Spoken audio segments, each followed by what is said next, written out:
Tita Grace. Dali, sabihin mo. Salita ikaw. Thank you, Tita Grace.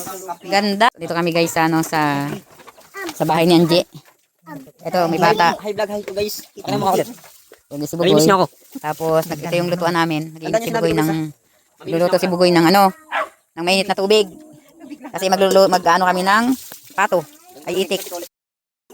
Ito sila. Kakatay na sila ng itik guys. Ayan. Itik yung kinakatay nila. Katay na sila ng itik. Ito yung unang araw namin ngayon sa Quezon Province. Ayan. Salog sila ng net. Ayan. Ito yung mga manok ni Russell. Dami. Tapos, ayun. Mga dalang hita guys. Ayan o. Maliliit pa. Mga dalang hita. Ayan. Tapos ito, may mga maliliit pa ditong itik. Napalaga ko yan. So, may mga talibos walinghoy dito pag gusto nyo. Yan, di ba? Tapos, ayan. Gusto nyo. May mga talibos kamote dito guys. Mga kapandak. Ayan siya. Oh. Yan lang siya.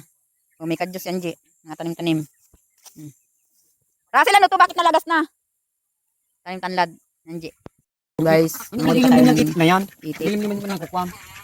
Yung pato ang naglulimlim. Oo, yung pato. Tensya naman ko lang. Huli tayo ng itik. Yan, dalawang anak yan. Pwede na yan. Si Papa, tuwan si Papa, oh. Patay. Tatlo. Isa lang. Payat. Dito sa bundok. Alam niyo kung paano yan. Yan. Ang mga kagets niyan, yung mga taga-bukid talaga pag walang-wala. Yan. Ha? Ganda? Si Iya? Ganda Iya, oh. So, ito na guys. Kawawa naman. Maawa naman kayo guys. Wala, violation topic. Di, oh. Animal abuse. Ano to? Itik. Patong gubat. Mabilisan yan, no, boy. Kasi ano? Itik yan. Kawawa. Si Papa ang taga-kayod. Papasa natin kay Linila. Inggitin natin. Uwi ka na. Sabihin kay Bibi. Uwi ka na, be. Pabili daw.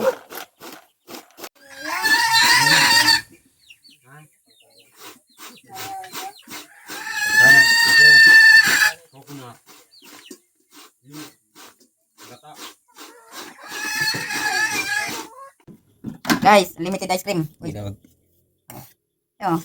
Sakit partida, masakit pa tempo niyan. Kasi tinda mo siya bukas. Yung pindapanis na yan. Lugi ako. Punta ka na pag naubos na.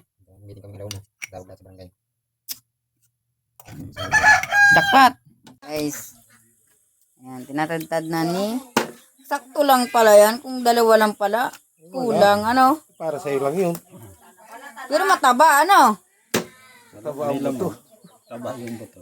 Mataba yun. May dinamit. Buti nga, maliit ang laman loob. Guys, lutuin na natin yung itik. Dapat pinukod mo yung sarap nun. Yung ano. Ayan. Dalaw ka yung barilo mo. Malunggay. Dalaw kang dito. Hindi na. So, lalagay na natin. Isa lang pala. Ayan, may kahoy dito. Ayan. Dudurog yan. Hindi ko na, yan lang request na sa akin eh. Pagluto na kami ng itik. O, ka-birthday ko sa kanya yan. Itik yan. Birthday niya. Yan na lang yung handa niya. Inabot na tayo ng gabi. Yan, sa pagluluto ng ating ano, itik. Oh. Walang hangin. Ayan, tingnan yung cook natin. Birthday na birthday, cook natin yan. Oh guys, wala pa daw gata yan. Imaginein mo, talagang sold na sold. Handa mo na yan, pa-birthday ko na sa yan. 3 itik yan. Guys, kakain na tayo ng gabihan. Ito yung pagkain natin. Oh.